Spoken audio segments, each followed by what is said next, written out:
तो राहुल गांधी बोलते रह गए और अखिलेश यादव ने टिकट खिसका दी। राहुल गांधी इंतजार करते रह गए और अखिलेश ने शर्त लगा दी। आज यूपी में ऐसा ही कुछ हुआ। राहुल गांधी अमेठी में न्याय यात्रा लेकर पहुंचे। चर्चा यह थी कि अखिलेश यादव आ सकते हैं, क्योंकि पहले खबर भी आई थी। लेकिन उससे पहले अखिलेश यादव ने खुद तो नहीं पहुंचे, अपनी एक शर्त जरूर पहुंचा दी और कहा कि पहले कांग्रेस सीट बंटवारे पर फैसला करे, उसके बाद ही अखिलेश यादव राहुल गांधी की यात्रा में शामिल हों। और इसी बीच समाजवादी पार्टी ने अपने 11 लोकसभा उम्मीदवारों की लिस्ट भी जारी कर दी। यूपी की राजनीति में हो क्या रहा है, इस लोकसभा में कांग्रेस की यूपी के अंदर भूमिका होने क्या वाली है और कितनी भूमिका अखिलेश यादव कांग्रेस के लिए छोड़ेंगे, इस हर सवाल का जवाब इस रिपोर्ट।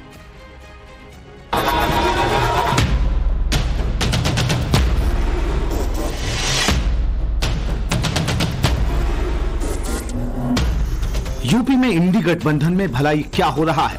अब राहुल गांधी की नजरें तो यादव वोट बैंक पर भी जाकर टिक गई हैं। उस वोट बैंक पर जिस पर अखिलेश यादव की दावेदारी है, वो भी तब जब अखिलेश अमेठी से रायबरेली तक पहुंचने वाली राहुल की यात्रा में शामिल नहीं हुए। पूरा नाम क्या है? रक्षा जी। अभी वहां आऊंगा। अब देखिए, यहां पे माइक सेल फोन पकड़ी रक्षा यादव है, दिशा यादव। और ये दिशा यादव जो है, ये हिंदुस्तान की सबसे बड़ी मीडिया कंपनी की मालिक कभी नहीं बन सकती है, क्योंकि इसके नाम के पीछे यादव शब्द है। ये नहीं बन सकती है। कहा जा रहा था कि इंडी गठबंधन के 2 दिग्गज यूपी की धरती पर एक साथ सोमवार को दिख सकते हैं, लेकिन अखिलेश राहुल के स्वागत या साथ के लिए यहाँ नहीं पहुँचे। बदले में समाजवादी पार्टी की तरफ से सामने आई एक शर्त। इसमें कहा गया कि जब तक कांग्रेस और समाजवादी पार्टी के बीच लोकसभा चुनाव के लिए सीटों का बंटवारा हो नहीं जाता, तब तक राहुल गांधी की यात्रा में अखिलेश शामिल नहीं होंगे। अभी बातचीत चल रही है, कई दौर में बातचीत हो चुकी है, कई सूचियां उधर से आई, सूची इधर से भी गई।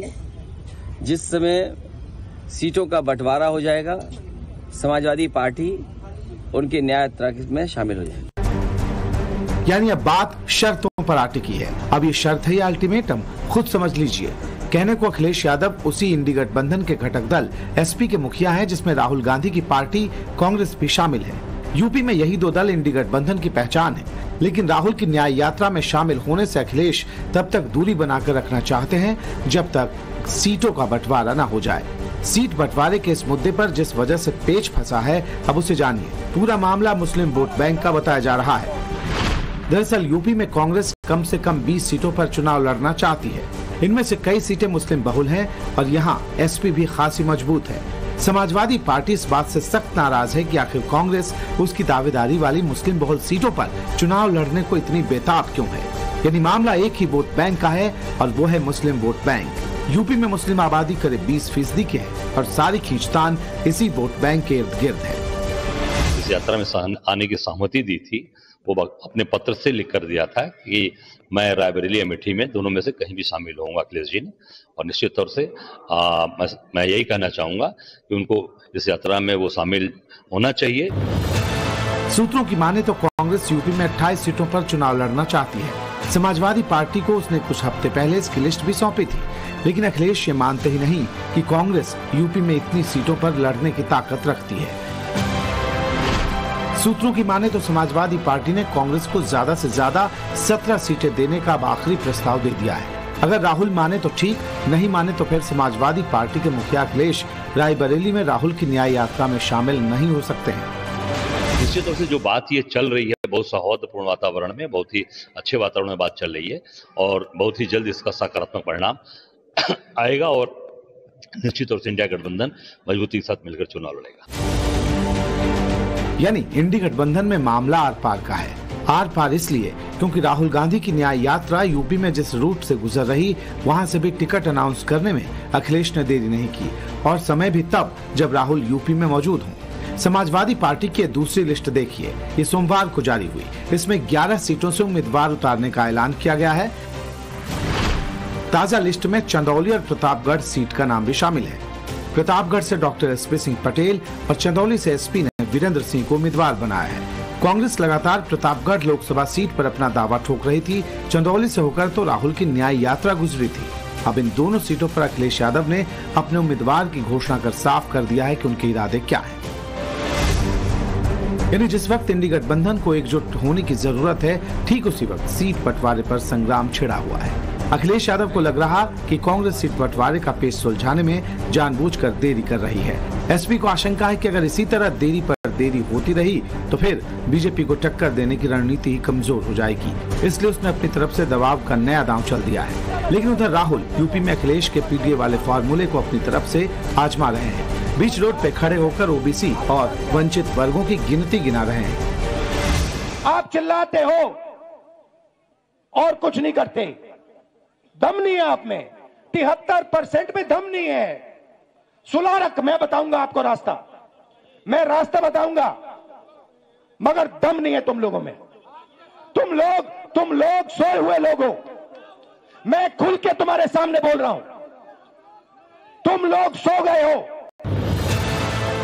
अखिलेश ने जिस तरह गाजीपुर सीट से मुख्तार अंसारी के भाई अफजाल अंसारी को टिकट देने का ऐलान किया है, वो ये साफ करता है कि मुस्लिम वोटरों को एकजुट करने की रणनीति के लिए समाजवादी पार्टी कोई भी दांव चल सकती है। अफजाल अंसारी ने पिछला चुनाव गाजीपुर से ही बीएसपी से जीता था, लेकिन इस बार अखिलेश के उम्मीदवार होंगे। दरअसल अखिलेश यादव ने गठबंधन के तहत पश्चिमी यूपी की 7 सीटें जयंत चौधरी को देने का ऐलान किया था। इस बात की चर्चा तेज थी कि आरएलडी को अखिलेश बागपत, मथुरा, मुजफ्फरनगर, बिजनौर, मेरठ, अमरोहा और कैराना लोकसभा सीट देने को तैयार थे। लेकिन जयंत के पाला बदलकर बीजेपी के साथ खड़े होने के बाद खेल ही बदल गया। अब कांग्रेस चाहती है कि समाजवादी पार्टियों से पश्चिमी यूपी की कई सीटें दे। पश्चिमी यूपी में लोकसभा की कुल 27 सीटें हैं। इन लोकसभा क्षेत्रों में मुस्लिम आबादी 30% से 48% तक की है। 2019 में बीजेपी ने 27 में से 19 सीटें यहां से जीती थी, तो एसपी बीएसपी गठबंधन ने 8 सीटें, एसपी ने तब 4 और बीएसपी ने भी 4 सीटें जीती थी। एसपी के विजयी उम्मीदवारों में सबसे ज्यादा मुस्लिम चेहरे थे। संभल से पिछली बार शफीकुर रहमान बर्क, मुरादाबाद से एसटी हसन से लेकर रामपुर से आजम खान की जीत हुई थी। जाहिर है एसपी को यकीन है कि उसके उम्मीदवार यहां कांग्रेस के मुकाबले इस बार भी भारी साबित होंगे। जब समाजवादी पार्टी और कांग्रेस के बीच की जोर आजमाइश शर्तों तक जा पहुंची है, तो बीजेपी भी मौके को भुनाने में पीछे नहीं। राहुल गांधी लंबे समय बाद जब अमेठी आए तो यहां केंद्रीय मंत्री और स्थानीय सांसद स्मृति ईरानी पहले से मौजूद थी। उन्होंने कांग्रेस उपाध्यक्ष पर तीखा तंज किया। इन 10 वर्षों में प्रधानमंत्री मोदी ने और विशेषतः गत 5 वर्षों में 2107 करोड़ का निवेश पहुंचाया है 1,71,000 लाभार्थियों को लघु उद्योग के लिए। तो ये आंकड़े अपने आप में एक विश्वास व्यक्त करते हैं प्रधानमंत्री मोदी में, एक विश्वास व्यक्त करते हैं उत्तर प्रदेश सरकार के प्रशासन में। और कहीं ना कहीं जनता तो पूछेगी ना कि अगर भारतीय जनता पार्टी की एक सामान्य कार्यकर्ता जो सांसद बनती, उससे ये सब संभव हो पाया, तो वो सांसद जो गांधी खानदान की धरोहर लेकर यहाँ पर राज कर रहा था, वो क्यों लापता रहा? सवाल तीखे थे। अमेठी में 4 दिवसीय दौरे पर पहुंची स्मृति ईरानी की मौजूदगी कांग्रेस को असहज करने वाली थी। कांग्रेस ने फौरन जवाब दिया। गांधी परिवार की सीट है, गांधी परिवार साथ रहेगी। क्यों? क्योंकि ये पीढ़ियों से इस परिवार का यहाँ से नाता है, लोगों से घर का रिश्ता है। कोई सोनिया जी को अब माँ के रूप में देखता है, कोई परिवार का सदस्य देखता है, राहुल जी को भाई देखता है अमेठी। तो ये निश्चित तौर से आप ये देख सकते हैं कि अमेठी में राहुल जी का कार्यक्रम पहले से लगा था और आज स्मृति ईरानी ने भी कार्यक्रम लगा दिया। ये क्या है? एक घबराहट है, राहुल गांधी की घबराहट है, क्योंकि यहाँ की जनता की सेवा दिल और जान से किया है, पीढ़ियों से किया है। यदि राहुल गांधी पर एक तरफ बीजेपी हमलावर है, तो दूसरी तरफ अखिलेश यादव शर्तों की रेखा खींच रहे हैं। अखिलेश ने पहले ही ईडी की जगह अपने एजेंडे पीडीए को यूपी में आगे कर रखा, और जब ऐसा हो रहा है तो राहुल गांधी भी पीछे नहीं रहना चाहते। वे भी समाजवादी पार्टी को समझा रहे हैं कि पिछड़े और वंचितों की बात करने में यूपी में कांग्रेस ही आगे है। पिछड़े आदिवासी इस देश में कितने हैं, उसका तरीका जाति जनगणना है। अब उसके बाद मैं आपको रास्ता बता रहा हूं, मैं क्रांतिकारी बात कर रहा हूं स्टेज पे।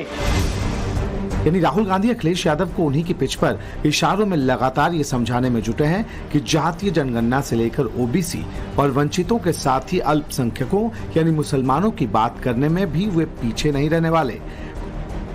वहीं बीजेपी इंडी गठबंधन के भीतर चल रहे इस खटपट पर तल्खी भरा तंज कर रही है। डिप्टी सीएम केशव मौर्य ने कहा कि यूपी में लड़ाई बची ही नहीं है, 80 की 80 सीटें अब बीजेपी जीतने जा रही है। राहुल गांधी जी अमेठी और रायबरेली पहले भी आते रहे हैं, लेकिन अमेठी 2019 में हार चुके हैं और 2024 में रायबरेली भी हारेंगे। अमेठी के साथ साथ 80 सीटें हम जीतेंगे। जब इंडी गठबंधन के भीतर सीट बंटवारे के गणित के और उलझने का ट्रेलर आया तो असदुद्दीन ओवैसी भी चुप नहीं रह पाए। उन्होंने अखिलेश और राहुल पर साझा हमला बोला। ओवैसी ने कहा कि दोनों दल भले ही सेकुलरिज्म के चौधरी बनते हों, लेकिन जब असल में बीजेपी की विचारधारा से लड़ने की बात आती है तो सामने मैं ही आता हूं। क्योंकि खामोशी रजामंदी है, पूरा हर चीज पे खामोशी है। आप बीजेपी से आइडियोलॉजी पे नहीं लड़ना चाह रहे हैं। आइडियोलॉजी पे लड़िए ना, असल तो मुद्दा आइडियोलॉजी का है। आप आइडियोलॉजी पे नहीं लड़ना चाह रहे हो लोगों को।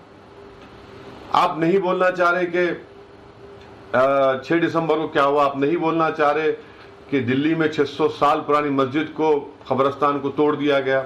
आप नहीं बोलना चाह रहे कि सुनहरी मस्जिद जो 200 साल पुरानी है उसको नोटिस आया तोड़ने का, उस पर नहीं बोलना चाह रहे आप।